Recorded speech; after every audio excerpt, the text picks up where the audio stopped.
మాతృదేవోభవ.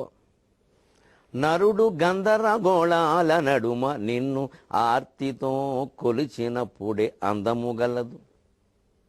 నరుడు గంధరగోళాల నడుమ నిన్ను ఆర్తితో కొల్చినప్పుడే అందము గలదు. ఏ సమస్యలు లేకున్న ఎడల నిన్ను కొలువ అనుభూతి అందేమి గలదు తల్లి.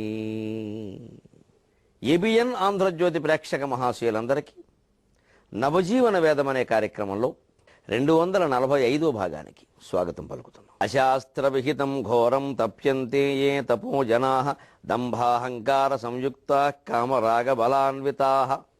తపస్సు చేస్తారయ్యా కొందరు, అశాస్త్ర విహితంగా చేస్తారు, శాస్త్ర విహితంగా చెయ్యరు.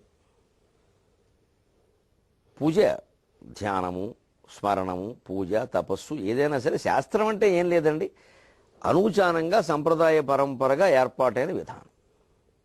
ఆ శాస్త్రాల్లో కూడా మార్పులు ఉంటాయి. ఎందుకుంటాయంటే మానవ జాతి తనను తాను సంస్కరించుకుంటుంది ఎప్పుడైనా.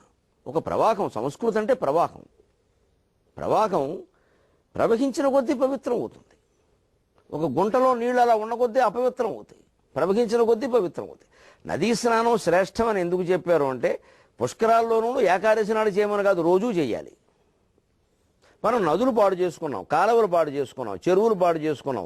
ఈ ఉన్న నీళ్లు కూడా పైకెక్కించి కిందికి దింపి నాచుపట్టిన నీళ్లు చేస్తున్నాం. పుష్కరాలు వస్తే మాత్రం మొత్తం 1 కోటి మంది వెళ్ళి గోదావరిలో మునిగి గోదావరిని పాడు చేస్తున్నాం. 1 కోటి మంది ఒక్కసారి మునగమని చెప్పలేదు, రోజు బాత్రూంలో చెయ్యమని చెప్పలేదు. అంతా అశాస్త్ర విహితమేమంది. రోజు కొంతమంది అయినా నదికి వెళ్ళి స్నానం చేస్తే నది లోతుపాతులు తెలుస్తాయి, కష్ట సుఖాలు తెలుస్తాయి, చర్యలు తీసుకుంటాం, బాగు చేసుకుంటాం.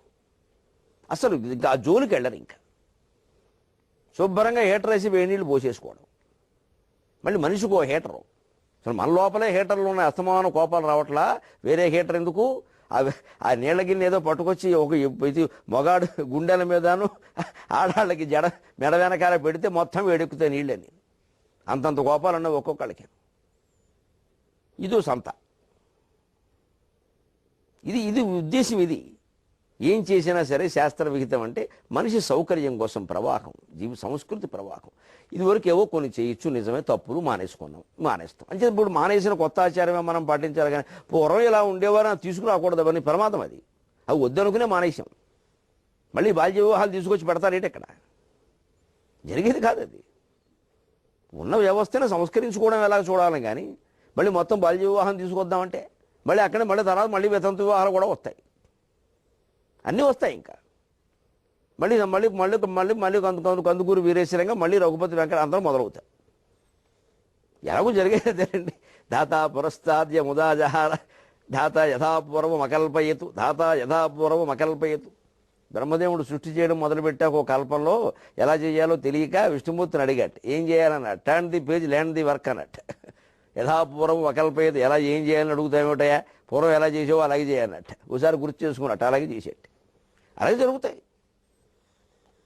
అంటే ప్రపంచం పరిణామాలు పొందుతూ ఉంటుంది. నువ్వు ఎక్కడున్నావో చూసుకో, ఏం చేయాలో చేసుకో, అంతే. ఇక మిగిలిన విమర్శ మనకు అనవసరం. గతంలో ఎందుకు జరిగింది, అలా జరిగింది, అప్పుడు ధర్మమా అధర్మ, పరికిమాలిన చర్చ అంటారు దీన్ని. అది అధర్మమైనా ఇప్పుడు మనం చేయగలిగింది ఏముంది? అంటే ఎందుకు తపస్సు జరుగుతుంది. అందరూ మంచి తపస్సులు చేస్తారని చెప్పలేము. అశాస్త్ర విహితం ఘోరం తప్యంతే ఏ జనా తపః తప్యంతి. ఘోరమైన తపస్సులు చేస్తారు. రాక్షసులు చేసిన తపస్సులు. హిరణ్యకశ్యపుడు భయంకరమైన తపస్సు చేశాడు. మూర్ధాచార ఉగ్రాచార దైత్యేంద్ర మూర్ధ దిశోద్ధూత సధూమ హేతి పటలోదంచ తపోవన్హికిన్. ఆయన తపస్సు చేస్తుంటే ఉగ్రాచారం, కృద్రదేవతారాధనకు భయంకరమైన ఆచారం. ఇది అశాస్త్ర విహితం ఘోరం తప్యంతే ఏ తపో జన. హిరణ్యకశ్యపుడు తపస్సే ఉదాహరణ. పోతన గారు భాగవతంలో చెబుతాడు. వాడు కోరికలు అటువంటివి, లోకాన్ని మొత్తం జయించాలి, బ్రహ్మ విష్ణు మహేశ్వరులు కూడా మన ముందు నిలబడద్దు అని బ్రహ్మదేవుడి గురించే తపస్సు. మళ్ళీ అందులో ఆయన కొంప ముంచడానికి ఆయన్నే వరం అడగడం. నీ కొంప అంటించాలనుకుంటాను, అగ్గిపెట్టి మీరేమన్నా అన్నట్టు, అంతే. అందుకే చేస్తున్నాడు. కానీ తపస్సే. మూర్ధ దిశోద్ధూత సధూమ హేతి పటలోదంచెత్తపోవన్నిక. కత్తులు నిలబెట్టినట్టుగా జ్వాలలు వస్తున్నాయట ఈ మూర్ధ భాగం నుంచి. అంత భయంకరమైన తపస్సు చేశాడు. ఒంటికాల మీద నిలబడి చేసిన వాళ్ళు ఉన్నారు. పంచాగ్ని మధ్యలో నిలబడి చేసిన రాక్షసులు ఉన్నారు. అప్పుడు ఈ తపస్సుకి భయంకరమైన స్థితికి ఏమైందండి? అదిరెన్ కుంభిని సాద్రియై, అదిరెన్ కుంభిని సాద్రియై దిశలు విచ్ఛిన్నంతమై వెల్గి పెల్లదరెన్ గుండెలు జంతు సంతతికి ఉగ్రాచార దైత్యేంద్ర మూర్ధ దిశోద్ధూత సధూమహేతి పటలోదంచత్తపోవన్నికిన్ కలగనేడంభోనిధుల్ తారకల్ సెదరెన్ సగ్రహ సంఘలై దిశలు విచ్ఛిన్నంతలై మండే. భూమి కంపించిపోయింది, వాయువు బిగబట్టుకుపోయింది, నక్షత్రాలు గోళాలు గ్రహాలు వాటి స్థానాల నుంచి తప్పుకున్నాయి, సముద్రాలన్నీ ఓదాంటో ఒకటి కలిసిపోయి కలగుండబడ్డాయి. ఇంత స్థితి వచ్చింది. ఇదే అశాస్త్ర విహితం ఘోరం తప్యంతే ఏ తపో జనా. దీనివల్ల వీడు సాధించింది ఏమిటి, లోకానికి జరిగింది ఏమిటి? అసలు చేసిందే లోకాన్ని మొత్తం మింగేయడం కోసం. చిత్రం ఏమిటంటే వీడు తపస్సులో ఉండగా వీళ్ళు ఈ పంచభూతాలని శాసించాడు. గాలి, భూమి, అగ్ని అదే దిశలో విచ్ఛిన్నాంతలై మండే. భూమి అదిరన్ కుంభిని సాద్రి, పర్వతాలతో సహా భూమి కంపించింది. ఆకాశం ఇదేమిటి, తారకలు సెదరన్ సగ్రహ సంఘలై, తా నక్షత్రాలన్నీ గ్రహాలతో సహా కదిలిపోయాయి, అదేగా ఆకాశం. నీరు కలగనేడు అంభోనితులు, సముద్రాలు కలగుండుబడ్డాయి. దిశలు విచ్ఛిన్నాంతలై మండే అగ్ని, పంచభూతాలని శాసించాడు. ఆ తపస్సు నుంచి బయటకు వచ్చాక విచిత్రంగా గాలిన్ కుంభిని అగ్నిని అంబువల ఆకాశస్థలిన్ దిక్కులన్ అని మారెట్టాడు. ఏమిటి గోల? తపస్సులో ఉండగా తానే పంచభూతాలని శాసించాడు. తపస్సు నుంచి బయటికి రాగానే ఆ పంచభూతాల వల్ల తనకి మరణం లేకుండా వరమిమ్మన గురడు. ఎందుకంటే పిచ్చాడు ఎవడన్నా ఉంటాడా? వీడిని ఎర్రగడ్డ తీసుకెళ్ళాలి. ఆకాశస్థల్ గాలిన్ కుంభిని అగ్నిని అంబువలన్ ఆకాశస్థలిన్ దిక్కులన్ రేలన్ ఘస్రములన్ తమః ప్రబల భూరిగ్రాహ రక్షో మృగ వ్యాళాదిత్య నరాది జంతు కలహ వ్యాప్తిన్ సమస్తాస్త్రశస్త్రాళిన్ మృత్యువులేని జీవనము లోకాధీశ ఇప్పింపవే. తపస్సులో ఉండగా అన్నింటినీ వీడు బెదిరించగలిగాడా? తపస్సు నుంచి బయటపడ్డాక వాటికి బెదిరిపోయి భయపడి వరం కోరుతున్నాడు. పిచ్చాడనడా మంచివాడనడా? ఇదే అశాస్త్ర విహితం ఘోరమైన తపస్సు. తీరా బ్రహ్మదేవుడు నవ్వుకుని అన్నీ ఇచ్చాడు. వాళ్ళ నాన్నగారికి చెప్పాడు. త్రూ ప్రాపర్ ఛానల్ అని అక్కడ ఒక కాగితం పంపించాడు, కాపీ 2 అని. ఇంకా ఆయన చూసుకున్నాడు. అక్కడి నుంచి ఏం జరిగిందో మనకు తెలుసు. వీళ్ళు ఎలా చేస్తారు? దంభ అహంకార సంయుక్తాగా, దంభం కోసం తపస్సు. హిరణ్యకశ్యపుడు, రావణాసురుడు కైలాసాన్ని కుదిపేశాడు. కుదిపాడు, నిజంగానే కైలాసాన్ని కుదిపాడు. రామాయణంలో ఉంది. అప్పుడే నందికి ఒళ్ళు మండి శాపం ఇచ్చాడు. ఏమిటి, ఎవడు ఇలా కుదిపేస్తున్నాడు? ఓ కిమసౌ భగవాన్ నంది మయా సంచాలితే పురా అన్నాడు. ఇదివరకు నా మీద కోపం వచ్చిన శపించిన నందీశ్వరుల్లా ఉన్నాడు ఆంజనేయ స్వామిని చూసి. ఆంజనేయ స్వామి నందీశ్వరుల్లా ఉండేటువంటి ఉంటాడు. మరి ఆంజనేయ స్వామి శివాంశ, నందీశ్వరుడు యొక్క అంశ అని గ్రహించేశాడు. కిమేష భగవాన్ నంది ఏన శప్తో పురా కైలాసే మయా సంచాలితే పురా ఏన శప్తోస్మి కైలాసే మయా సంచాలితే పురా. ఇదివరకు ఒకసారి నేను శివుడు ప్రత్యక్షం కాలేదనేటువంటి కోపంలో కైలాసాన్ని మొత్తం కుదిపేశాను కదా, అప్పుడు కోపం వచ్చి నంది శపించాడు కదా, ఆ శపించిన నందిలాగే కనపడుతున్నాడు. ఏమిటి కనపడతాడు? ఇంకా నయ్య నందిలా కనపడ్డాడు, సంతోషించు. ఆయనకి ఈయన ఎలా కనపడ్డాడో, ఈయనకి ఆయన నందిలా కనపడ్డాడు, ఆయనకి ఈయన వేరుగా కనపడి ఉంటాడు, చెప్పకూడదు కానీ. అలాగే ఉంటుంది. మరి భయంకరమైన తపస్సులు ఇవి. ఈ భయంకర స్వరూపానికి, దీని ప్రయోజనాలకి, ఫలితాలకి ఒక క్షణం విరామం. నవజీవన వేదానికి స్వాగతం. జీవితంలో విచిత్ర పరిణామాలకి, పిచ్చి కోరికలకి స్వాగతం. అశాస్త్ర విహితం ఘోరం తప్యంతే ఏ తపోజనా దంభాహంకార సంయుక్తా కామరాగ బలాన్వితాక. ఏమైందండి రావణాసురుడు జీవితం? దంభం, దాంభికం, కపటం, అహంకారం, కామరాగ బలాన్విత. అంతే కదా, కామమేగా. ఇంత తపస్సు చేసింది, పంచభూతాలని భయపెట్టింది. సీతాదేవి లాంటి మహాసాధువులను ఎత్తుకురావడానికే ఇంత బతికి ఇంటి వెనకాల చచ్చాడని. ఎందుకది? దానికోసం ఎంత తపస్సు ఎందుకండి? ఇదంతా అందుకోసమేనా? పోనీ దానివల్ల ఏమైనా సుఖపడ్డా? ఆవిడేమైనా లొంగిందా? ఏమైనా రంభా ఊర్వశ లొంగడానికి? గొప్ప పేలిపోదు. మొత్తం వాడు బతుకు నాశనమైంది, వాడు నమ్ముకున్న వాళ్ళ జీవితాలు నాశనమయ్యాయి, వాళ్ళ వంశం నాశనమైంది, నగరం నాశనమైంది, లంకా దహనం. అది చేసింది ఆయనే. కిమేష భగవాన్ నంది ఏన శప్తోస్మి కైలాసే మయా సంచాలితే పురా, ఆయనే. మరి దేవతలతో పెట్టుకుంటే అలాగే ఉంటుంది. సాత్వికారాధన చేయొచ్చుగా, చేయడు. భయంకరమైన తపస్సులు చేశాడు. లోకాలు తలడిల్లిపోయారు, చివరికి తను తలడిల్లాడు. ఏమిటి కలిసి వచ్చింది ఏమిటి? మనం కూడా లోకంలో కొన్ని రకాల మాయలకు లోనై, ముఖ్యంగా రాజకీయ పీఠాలు ఆశించే వాళ్ళు, అలాగే వ్యాపారంలో తక్షణంగా కోట్లు లాభాలు కోరుకునేవాళ్ళు ఈ పనులు చేస్తారు. రకరకాల దీనికోసం కూడా కొంతమంది స్వామీజీలు ఉన్నారు, నన్ను మన్నించండి, ఉన్నారు అలా చేయించేవాళ్ళు.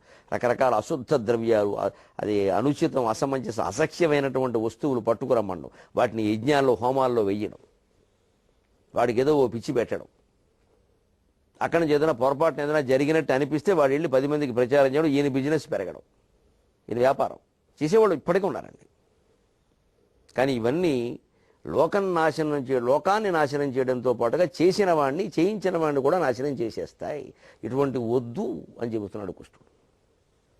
దంభం కోసం, అహంకారం కోసం, కామ రాగ బలాన్విత పిచ్చి లైంగిక వాంఛల కోసం, అలాగే రాగబలాన్విత రకరకాల రాగద్వేషాల కోసం, రాజకీయాల కోసం ఇటువంటివి చేస్తారు. ఆ పదవి రాకపోతే ఏమైంది? ఆ పదవంతా వస్తుంది, యజ్ఞమే చేస్తారు అనుకుందామండి. అవి ఏవో వాడకూడని పదార్థాలు వాడారు, ఏదో జరిగింది, పోనీ వచ్చిందని అనుకుందాం. వీడు ఉంటాడా అండి ప్రాణాలతో? దానికో యజ్ఞం చేయొద్దా? నువ్వు ఎన్ని యజ్ఞాలు చేసినా ఆయుర్దాయం పెరుగుతుందా? ఈ ఆలోచన చేస్తే అయిపోయాయి. చివరికి మనిషి ఏమవుతాడంటే విచిత్రంగా ఈ పిచ్చి కోరికలు తీర్చడం కోసం యవ్వనం అంతా వినియోగిస్తాడు. 50 ఏళ్ళు 60 ఏళ్ళు వచ్చినా ఇది తగ్గదు. ఏదో పదవి తనకి రాలేదని, ఏదో పెదవి తనకి లొంగలేదని, ఏదో కాంక్ష, పదవీకాంక్ష, పెదవీకాంక్ష. 60 ఏళ్ల వరకు ఇలాగే సరిపోతుంది. అప్పుడు ఇంకా ఇదివరకు చేసినటువంటి రకరకాల దుర్వ్యసనాల కారణంగా మారేపల్లి నుంచి మహాబలిపురం వరకు దున్నేసిన కారణంగా మోకాడు నొప్పులు, కీళ్ళ నొప్పులు అన్నీ మొదలు. ఎక్కడికి పోతాయి మరి? వెంటనే బయటపడవు కొన్ని రోగాలు, ముఖ్యంగా సుఖరోగాలు వెంటనే బయటపడవు, ప్రాణం తీసేస్తాయి వృద్ధాప్యంలో. ఇప్పుడు మహాపతివ్రతలా కూర్చుంటారు ఒక్కొక్కడు. ఏమిటో నుండి ఈ మధ్య ఇలాగ మోకాళ్ళు పడతాయి. దానికి కారణం అది, ఇంక చెప్తే బాగుండదు. కానీ 30 ఏళ్ళప్పుడు చేసిన పనులకి 60 ఏళ్ళప్పుడు మోకాళ్ళ నొప్పులు వస్తాయి విపరీతంగా. నన్ను మన్నించండి, మోకాళ్ళ నొప్పులు ఉన్న వాళ్ళందరూ ఈ పనులు చేశారని అర్థం కాదు. దానికి అది ఉంటుంది లెక్క. చేయకూడని వయస్సులో చేయకూడని పనులను చేస్తే వస్తాయి ఇవన్నీ. నాకు వృద్ధాప్యంలో వస్తాయి, వెంటనే రావు. అప్పుడు ఏ భార్యకు అన్యాయం చేశామో, ఏ పిల్లలకు అన్యాయం చేసామో వాళ్ళు ఇప్పుడు చాకరీ చేయాలి. పెద్ద కర్మ అంటారు దీన్ని, సంవత్సరేకం. వాళ్ళు బతిమాలుకోవాలిగా, తప్పదుగా. అప్పుడు వాళ్ళు తిరిగినంతకాలం తిరిగారు అని, ఇప్పుడు తిరగలేకే కూర్చున్నాం మరి అవుతుంది. దానికే ఏం చెబుతున్నాడంటే ఆయన, ఆ వృద్ధాప్యం వచ్చాక, ఆ మంచాన పడ్డాకప్పుడు రామనామం చెప్పిద్దామన్నా నాకు వీలు కాదు కదా. గొంతు నిండా శ్లేష్మం, కఫం కమ్మేస్తుంది. అందుకని యవ్వనంలో ఉండగానే చేసే అవకాశం నాకు ఈ దుర్మార్గపు కోరికలు, ఈ ఆరాధనలు, ఈ పిచ్చి కోరికలు నాకొద్దు. ముప్పున కాలకింకరులు ముంగిట నిలిచిన వేళ, దాశరథి శతకంలోనే చాలా ప్రసిద్ధం, చాలా గొప్ప పద్యం. మీరు అదృష్టవంతుడు. ముప్పున కాలకింకరులు ముంగిట నిలిచిన వేళ, రోగముల్ గొప్పరమై కఫము కుత్తుక నిండిన వేళ, రోగముల్ గొప్పరమై కఫము కుత్తుక నిండిన వేళ, బాంధవుల్ కప్పిన వేళ. స్వామి రామచంద్రమూర్తి దాశరథి కరుణాపయోనిధి. ముప్పున కాలకింకరులు ముంగిట నిలిచిన వేళ, రోగముల్ గొప్పరమై కఫము కుత్తుక నిండిన వేళ, బాంధవుల్ కప్పిన వేళ, నీ స్మరణ కల్గునో కల్గదో. బాంధవుల్ కప్పిన వేళ నీ స్మరణ కల్గునో కల్గదో, నాటికిప్పుడే తప్పక చేతుమీ స్మరణ. దశరథి కరుణాపయోనిధి, దాశరథి కరుణాపయోనిధి. ఏమి ఆర్ద్రమైనటువంటి మకుటం అండి, ఏమి ఆర్ద్రమైన భాష. ప్రతి ఒక్క పద్యంలో రామదాసు నేనే, రామదాసు నేనే అనిపిస్తుంది. మనం ఎవరు చదివినా సరే మనమే రామదాసు. అంత గొప్పది ఈ శతకం. దీన్ని పాఠ్యపుస్తకాల్లో పెట్టద్దు, మతం పేరు మీద పక్కనెట్టేస్తారా? దుర్మార్గమైన ఆలోచనలు. అన్ని మతాల వాళ్ళకి ఉపయోగపడే విషయాలే. పోనీ రాముడు స్థానంలో వాళ్ళ దైవాన్ని ఊహించుకోమనండి, తప్పే ఉందండి. కావాలంటే వాళ్ళ పుస్తకాల్లో దిద్దేసుకోమనండి. పోని రామాన చోటల్లా కొట్టేసి డ్రామా అని పెట్టుకోమనండి. అందుకోసం మొత్తమే తీసేస్తారా? విద్యా వ్యవస్థలో ముఖ్యంగా తల్లిదండ్రులకు దండం పెట్టి కోరుతున్నా, దయచేసి తెలుగు పుస్తకాలు చూడండి. నాస్తికం పాఠాలు ఉన్నాయి. పిల్లలు దెబ్బైపోతారమ్మా, పిల్లలు దెబ్బైపోతారు. వ్యవస్థ పాడైపోయింది. ఆవేదనతో చెబుతున్నా. నా పిల్లలు దాటిపోయారు. ఒకడికి 25, ఒకడికి 23, పెళ్లి వయస్సు కూడా వస్తుంది. మీ పిల్లల సంగతే నేను ఆలోచిస్తున్నా. ఎవ్వరు టీవీలో చెప్పేవాళ్ళును ఏదో అక్కడ జరిగే ప్రవచనాలు సరిపోవండి. విద్యా వ్యవస్థ బాగుండాలి. అక్కడ చాలా మూలం చెడిపోతుంది, మూలఛేదం, వేళ్ళు కుళ్ళిపోతున్నాయి. మనమేమో చిగుళ్ళకి నీళ్లు పోస్తున్నాం. చాలా ప్రమాదం ఇది. వేళ్ళు కుళ్ళిపోతున్నాయి, చిగుళ్ళకి నీళ్లు పోస్తున్నాం మనం. ఆ పుస్తకాలు చూడాలి ఖచ్చితంగా. ఆ మాత్రం తీరిక లేదా? కనీసం తెలుగు పుస్తకం చూడండి. అసలు తెలుగు సబ్జెక్టు చెప్పని చోట పిల్లల్ని చేర్పించకండి. మేము 6లో చెబుతాం, 7లో చెబుతాం, పుట్టుక నుంచి చెప్పాల్సింది. ఒక సబ్జెక్టుగా కూడా తెలుగు చెప్పరా అండి? మీడియం ఎలాగూ లేదు. పోవాలి ఈ సాహిత్యం అంతా? ఎటువంటిది ఇది? జీవితాంతం ఉపయోగపడే సాహిత్యాన్ని జీవితం ప్రారంభంలోనే నేర్పిన జాతి నా తెలుగు జాతి తప్ప ఎక్కడైనా ఉందా ప్రపంచంలో? ముప్పున కాలకింకరులు ముంగిట నిలిచిన వేళ, రోగముల్ కొప్పరమై కపము కుత్తుక నిండిన వేళ, బాంధవుల్ కప్పిన వేళ, నీ స్మరణ కల్గునో కల్గదో నాటికిప్పుడే తప్పక చేతు మీ స్మరణ దశరథి కరుణాపయోనిధి. వృద్ధాప్యంలో 87 దాటిపోయి మంచంలో ఉంటే కాలకింకరులు ముంగిట నిలిచిన వేళ, యముడి కింకరులు డమడమలాడిస్తూ సోలాలు గదలు వేసుకుని ముళ్ళ గదలు వేసుకుని వచ్చి నిలబడతారయ్యా. ఒరే నరసింహస్వామినిరా, నిన్ను నంజుకు తింటానరా అంటూను, నిన్ను ఎరసక తింటారా అంటూ ఉంటారయ్యా భయంకరంగా. రోగముల్ కొప్పరమై కఫము కుత్తుక నిండిన వేళ, రోగాలు కొప్పరమై, కొప్పరం అంటే గోపురం,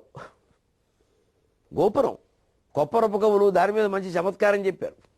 కొప్పరపు సుబ్బరాయ కవి గారు, వెంకటరమణ మూర్తి గారని, వెంకటరమణ కవి గారని ఇద్దరు అన్నదమ్ములు, ఏకోదరులు. మంచి మంచి ఈ కొప్పరం మాట వాళ్ళ ఇంటి పేరుని వాళ్ళు బాగా ఉపయోగించుకున్నారు. కొప్పరం అంటే గోపురం. ఎందుకంటే అప్పుడు తిరుపతి వెంకట కవులు ఉండేవారు. దివాకర్ల తిరుపతి శాస్త్రి గారు, చల్లపల్లి వెంకట శాస్త్రి, వాళ్ళని తిరుపతి వెంకట కవులు అనేవారు. వాళ్ళ పేరు అందంగా కలిసింది తిరుపతి వెంకట. వీళ్ళ పేర్లు సుబ్బారావు, వెంకటరావు కలుపుకుంటే బాగుండదు, అది అందమైన కలయిక కాదు. ఇంకా కొప్పరపు కవులను పెట్టి బాగుంది, ఇంటి పేరు మీద తప్పే ఉంది. వాళ్ళకి వీళ్ళకి కొంచెం గొడవలు నడిచేవి. మధ్యలో బ్రాహ్మణైనా శాఖాభేదాలు కూడా ఉన్నాయి. కొంతమంది ఇంకాస్త పెట్టారు.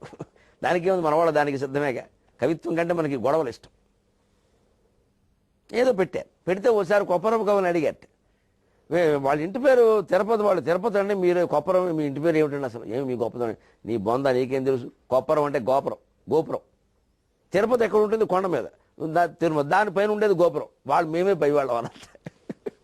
తిరుపతి పైన కొప్పరం అంటే గోపురం కదా. గోపురం ఎక్కడ ఉంటుంది, గుడి పైన ఉంటుంది. వాళ్ళు గుడి కింద ఉన్నారు, తిరుపతి కొండ కింద, మేము కొండ మీద ఉన్నాం, మేమే ఎక్కువ. కొప్పరం అంటే గోపురం అనమాట. రోగములు కొప్పరం అంటే గోపురం అంత ఎత్తు రోగాలు ఇవాళ అలాగే ఉన్నాయిగా.